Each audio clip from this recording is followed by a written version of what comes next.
Coming up on today's show, here is how the Mavericks could win the NBA championship this year. That's right, folks. They could win it this year if this one thing happens. We're going to talk about that coming up here on today's show. But listen, if you're a diehard Mavericks fan, if you love Dallas Mavericks today, hey, the Warriors might be a team you got to get through in the playoffs, although they got some work to do. We got to beat them on the floor and in subscribers this month within the Chat Sports walls here. So if you want Mavericks content almost every single day, and if you want to bury Golden State, hit that sub button right now.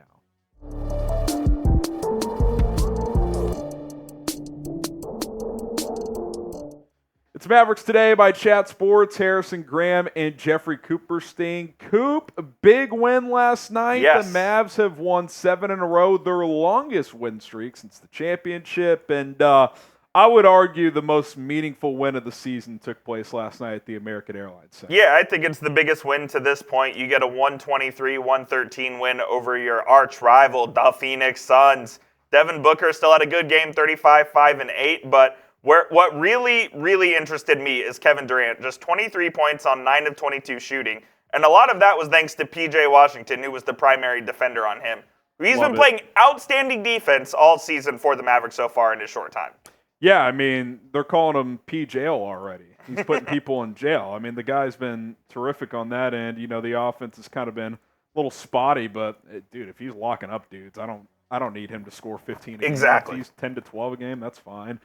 Especially when Luka and Kyrie combined for 70 points and have just been on a tear since Kyrie's been back from his latest injury. And that's where I want to go next year with the teaser off the top of how can they win a championship this year? I know it sounds a little out there. You know, it's a 7-game stretch. They're still 6th in the Western Conference. It's not like they're going to win 65 games or something like that. But, Coop, this is by far the best stretch since they traded for Kyrie that him and Luka have had together. The numbers during this streak, I mean, they're averaging almost 60 combined points. The efficiency has been off the charts. I mean, Kyrie and specifically, Coop, at 58% from the field, 46% from three. Luka's at 52% from the field, 41% from three. He's almost averaging a triple-double during this stretch. So here's the declaration. If Kyrie Irving stays healthy, obviously Luka as well, that goes without saying, but Kyrie, he's been flaky, we know that, throughout his career, especially in recent years.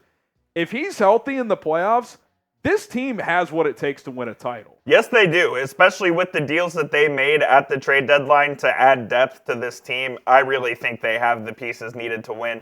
Kyrie, I know I say this a lot, but he is just an absolute joy to watch on the offensive end. The things he can do with the ball are unlike any other player in the league, frankly. I mean, for being just 6'2", he is an elite finisher at the rim. He's able to score at all 3 levels. He can distribute the rock as well. I love watching this guy play, man, and I really hope he can stay healthy for this run because in the first round, I don't think any team wants to see a Dallas Mavericks team with healthy Luka and healthy Kyrie. I really don't. They're the only backcourt in the NBA that are both averaging at least 25 points, 5 rebounds, and 5 assists. I mean, I'll make this declaration right now. This is the best backcourt in the NBA when both are healthy. No question about it. You just there's no way you could stop him. And with Luka, with his physicality and ability to get downhill, and I want to point this out too. He talked about at the All-Star break how he needs to settle for less threes and get downhill. There was a moment late in the game where it was probably over regardless, but Kyrie kicked it out to him. He pumps a wide-open 3 and then just goes straight to the rim for a layup. You can't stop Luka going downhill. He's unstoppable downhill. He has improved as a three-point shooter, and there's no defense in the NBA that can contain both of these guys. Yeah, they are the best backcourt in the league. I completely agree with you. Coming into the season, there was some talk about that Phoenix backcourt being the best backcourt. Well, Brad Beal's played about 10 games this year, so that hasn't worked out. I love this backcourt, man, and there was a lot of talk that these guys couldn't play together and they could never win together. I think we're seeing it now with both of them fully healthy and clicking on all cylinders. I mean, look, it's taken time. Kyrie's missed a lot of time during this last year and a half. But I do want to give Jason Kidd credit, and I know people were very annoyed, me being one of them, by him saying that we need to have patience with these two guys and it's going to work out. He's kind of right. I mean, they're on the 7-game win streak. and it's the longest since Jason Kidd and the Mavs won that title in 2011. Here is Jason Kidd talking about the Mavs right now. He said, "We're deep. This is the first time the Mavs have been deep in a long time since probably since the title year." And look, the point of this video is not to say they're going to win the title. They're the favorites in the NBA. The point is, though, is that a month ago, this was not a team in the mix to win a championship. Exactly. I think it's more than possible now. You've got your two superstars gelling more than they ever have before. You've got two legitimate centers. You've got a third center option that could also play four in Maxi Kleber that's playing really well right now. Josh Green's playing the best stretch of his career. Tim Hardaway's on a cool stretch, and it doesn't even matter right now. Washington's clamping dudes. Everyone has a role, Coop. No doubt. They know what their role is. And they'll need Tim. I know, there's a lot of frustration surrounding Tim Hardaway right now, especially on Mavericks Twitter, but they're going to need him, especially in the playoffs. He is a guy who's not afraid of the moment whatsoever. So he will have a role to play on this team, and I think he'll continue to get minutes. What's going to be interesting is when Dante Exum comes back, which is hopefully on this upcoming 4-game road trip, how Jason Kidd splits those minutes. Hardaway played 30 minutes last night. I could see Dante Exum getting, 12 of those? 12 to 15 of those, and Hardaway maybe cutting his minutes down a little bit as well. Yeah, especially if Hardaway's three-point shot doesn't find itself, which, knowing his career, he's going to find it. He will find it. He's not going to disappear the rest of the season, but it's been a rough stretch for him, but you're going to need him. If Exum comes back and gives you some quality minutes like he was early in the year, the depth is huge, man. I thought Derrick Jones played some good defense last night. And so we'll ask you, we think the answer is yes, they can. Can the Mavericks win the title That's not saying year? will. Yes. Can they? Type Y for yes, type in for no. The ingredients to win a title is you need two superstars, check. You need rim protection, check. And you need depth, check. They check the boxes of what you need. Doesn't mean it's going to happen, but the way they're playing right now, I don't think any of those top 2 or 3 seeds would want to face the Mavericks in a first-round series right now. I can promise you that. Something that everyone should want out there, that is Factor. Their delicious, ready-to-eat meals make eating better every single day, and most importantly, it's easy. You put it in the microwave for a couple of minutes, and boom, you're ready to go. It is so difficult to find time these days to go to the grocery store for an hour, spend 2 hours prepping your meal, then you got to cook it, then you got clean up afterwards, when Factor has their chef-made meals already that you just throw into the microwave for a couple of minutes. Also, they have non-microwavable options if you don't have access to a microwave, or if you're someone who travels for work. They've got salad toppers, protein bowls, shakes as well. Go check them out, factormeals.com/MavsChat50. New promo code MavsChat50. So you Spurs fans, get out of there, /MavsChat50 for 50% off. They have protein meals. They have calorie-conscious meals. Whatever you're trying to do with your diet, they've got it answered for you. And by the way, they're absolutely delicious. Link is in the comments and in the description. Go check out Factor today and get going with Factor meals. All right, Coop. So we talked about this on our last video, but big win over Phoenix. We talked about how huge that was, but you can't take your foot off the gas here. This 4-game roadie is not going to be easy with 3 of the 4 teams, playoff teams right now, Indiana, Cleveland, and Boston.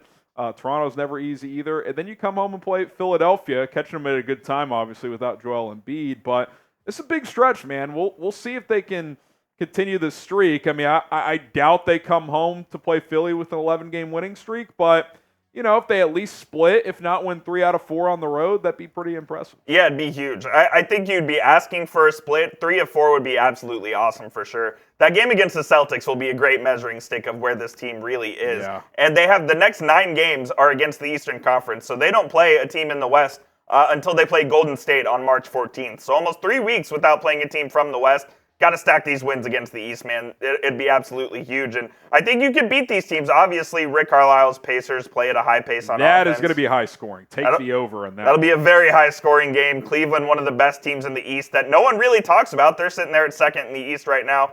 Toronto's kind of depleted from all the moves that they made. And then you have the Celtics, where the narrative battle between Tatum and Luka will be at an all-time high. So it's a big road trip for sure. And hopefully the Mavs can take advantage of what they have and at least get the win streak to 7 before they play Cleveland there. Yeah, or to 8. 8, excuse me, yes. If they can get there. You look at where Dallas sits now. While last night was so important, A, they even up their record with Phoenix, but B, they have the tiebreaker. Yep, they win the season series 2-1. So that's critical when tiebreakers can come into play. I think New Orleans is very much in reach. They're playing good right now, but they're very reachable. After that's going to be tough. I mean, getting into the top 4 is going to be a big ask. So, I don't think the ceiling is the 5 seed. I think 3 or 4 could be in play, but they'd have to really play well. I think it's more about playing good basketball the rest of the way than it is seeding. Like, obviously, at minimum, you need to be in the top 6. You want to avoid the play-in. But other than that, I don't care too much. Like, if you're the 4 or the 6 or the 5, it's really about how you're playing and what the matchup is. I got to be honest. I'm pretty optimistic that they could get as high as, like, the 3 or the 4 seed. They're only 4 games out of the 3rd right now. Obviously, they'd have to get hot, and the Clippers and Denver would both have to cool off. But I don't think it's out of the realm of possibility for this team to get home court in the first round of the postseason. I do think you're right, though. It's more about just how you're playing heading into the postseason, what matchup you get. Home court's obviously something that you want because you get that extra home game in the first round, but it's not the end-all, be-all. I really just think this team just needs to be clicking on all cylinders come mid-April. Yeah, and Luka and Kyrie have been through these playoff battles now, especially Kyrie, but even Luka in that last run, and they've played better on the road sometimes Yes, they in the have. playoffs. So I don't think it's the end-all, be-all. Obviously, you'd prefer to have a Game 7 situation at home if possible, but we also saw them go into Phoenix and just obliterate the Suns a couple of years ago. So Never forget. Never, #never forget. Shout out to our old pal Spencer Dinwiddie, who should have come here but did not.